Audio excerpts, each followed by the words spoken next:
नमस्ते गुरुजी। नमस्ते। मैं जानना चाहती हूँ अश्वमेध डिजिटल गुरुकुल जैसे हम शुरू कर रहे हैं तो बच्चों के एडमिशन के लिए हमें सिलेबस चाहिए, तो कितना सिलेबस हम रेडी कर चुके हैं? अभी तो सिलेबस बहुत ही कम रेडी है, इसकी वजह से हमने सिर्फ 5,000 रुपया धनराशि के ऊपर डिजिटल गुरुकुल शुरुआत करने का आपको एटलीस्ट न्योता दिया है जी। अभी क्या है कि सभी राज्य में या जहाँ जहाँ पे भी जैसे आगे आने वाले 6-7 महीने के अंदर जैसे 100-200 जगह पर समझो डिजिटल गुरुकुल शुरुआत होते हैं, तो वहाँ के जो आचार्य हैं वह हमारे हिसाब से पोर्शन लिखना चालू कर सकते हैं। तो हमको आचार्य की भी ज़रूरत है, इसके लिए ये कम प्राइस में हम लोग एंट्री कर रहे हैं। बाद में तो ये 5,000 जो है ये 5 लाख भी होगा जी। जैसे हमने बोला 1 लाख होगा तो ये 5 लाख भी होगा।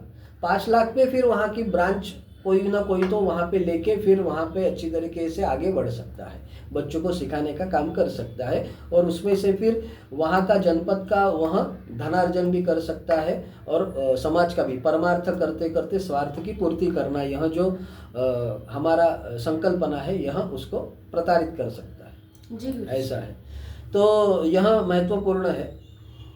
तो अभी तो सिलेबस बहुत कम बना हुआ है, लेकिन धीरे धीरे यह बन रहा है। इसके लिए हमने यह एकदम सामान्य शुल्क रखा है कि जिसके माध्यम से शुरुआत हो और ज़्यादा से ज़्यादा संगठन होके ज़्यादा से ज़्यादा लोग इस स्किलफुल एजुकेशन, क्योंकि 10,000 स्किल के बारे में लिखना है, तो 10,000 स्किल के बारे में लिखना है तो हम लोग इंटरनेट के माध्यम से तो लाएंगे ही, लेकिन जो भी वहाँ के जनपद के लोग हो वो वहाँ पे सिलेबस बनाकर वहाँ पे पढ़ा सकते हैं। इस प्रकार की कल्पना हम लोग शुरुआत करेंगे।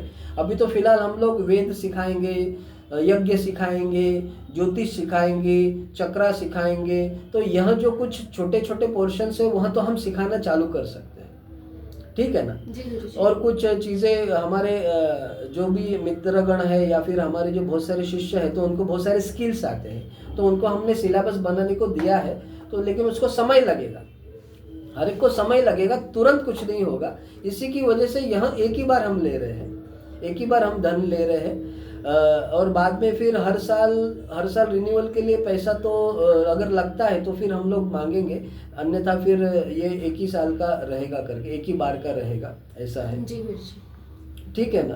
तो अभी तो फिलहाल सिलेबस इतना बना नहीं है, लेकिन जो भी बना है वह आप शुरुआत तो कर सकते हैं, उसके माध्यम से आप शुरुआत कर सकते हैं और धन प्राप्ति तो होगी उससे जी। क्योंकि बीच में हमने यज्ञ का प्रयोग चालू किया था, यज्ञ कैसे सिखाए, तो उसके लिए असंख्य लोगों ने इंटरेस्ट दिखाया था जी। लेकिन हम उतने लोगों तक नहीं पहुंच पाए, वहाँ था तो उसमें से, लेकिन 150-200 लोगों ने तो तुरंत 1 आध महीने के अंदर ही ट्रेनिंग लेके वहाँ पे यज्ञ धीरे धीरे सीखना शुरुआत तो कर दिया था, ऐसा है। जी गुरुजी। हमारा क्या है कि देखिए एक ही ध्यान रखना है कि परफेक्शन का विचार किसी ने नहीं करना है, परफेक्शन नहीं, एक्शन लेते रहना, एक्शन लेते रहेंगे ना तो धीरे धीरे ये परफेक्शन पे जाएगा, क्योंकि ये बहुत बड़ा सब्जेक्ट है और उसके लिए कोई किसी का हम मदद नहीं ले रहे, हम खुद ब खुद ही सब लोग एकत्रित होके समाज के लोग ही आगे इसको बढ़ा रहे हैं, ना कोई संगठन मदद करेगा ना कुछ भी, हम ही संगठन बना के हम ही आगे बढ़ाने का प्रयास कर रहे हैं। तो अभी जो सिलेबस है वो कुछ 5-6 सब्जेक्ट का ही है और वो कुछ छोटे छोटे कोर्सेस ही है, लेकिन उसके माध्यम से हम शुरुआत तो कर सकते हैं जी।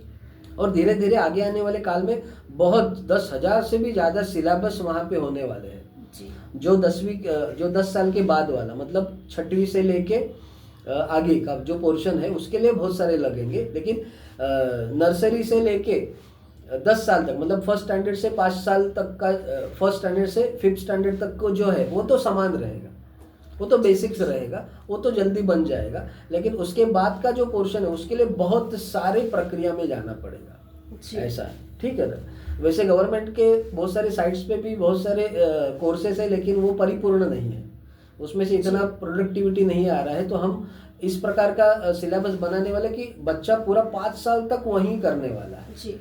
ऐसा है। तो फिलहाल तो ऑनलाइन में वो इतना हम लोग प्रयास करेंगे, लेकिन धीरे धीरे उसको हम लोग ऑफलाइन ही लाने का प्रयास करने वाले हैं, ऐसा है। जी गुरुजी, मेरा प्रति प्रश्न ये है कि सिलेबस एक बार बन गया तो क्या वह वैसे ही रहेगा या अपग्रेड होता रहेगा? हाँ, सिलेबस तो हमेशा अपग्रेड होना ही चाहिए, क्योंकि जैसे समझो पहले हमने पेजर थे तो पेजर अभी है नहीं, पहले बटन वाले मोबाइल थे वो अभी है नहीं, पहले तो टेलीफोन थे, वो अभी है नहीं, तो उस समय पे टेलीफोन कैसे बनाने का वह शिक्षण उन्होंने लिया था, उसकी वजह से वह टेलीफोन बना पाए या बटन वाले मोबाइल बना पाए। अभी स्मार्टफोन है, अभी धीरे धीरे जैसे जैसे टेक्नोलॉजी बढ़ेगी वैसे वैसे बच्चे नई नई टेक्नोलॉजी सीखेंगे। तो पहली जूनी टेक्नोलॉजी तो बेसिक्स करके रहेगी, उनके बुक्स तो रहेंगे, उनका सिलेबस तो रहेगा, लेकिन नए सिलेबस भी बनेंगे ही बनेंगे।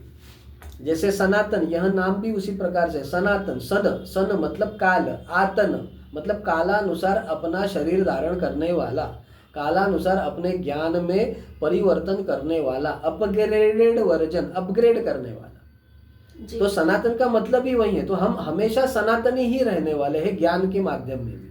जी तो सनातन धर्म ही वही है कि जो अपग्रेडेड धर्म है। जी धर्म मतलब धारयति धर्म, तो जो अपग्रेड कालानुसार अपना शरीर धारण करने वाला जो धर्म है उसको सनातन धर्म कहते हैं ना। तो उसी प्रकार से हमारा यह जो सिलेबस है, यह जो अभ्यासक्रम है, वह भी अपग्रेडेड रहेगा, हमेशा सनातन रहेगा। जी गुरु जी। ठीक है ना।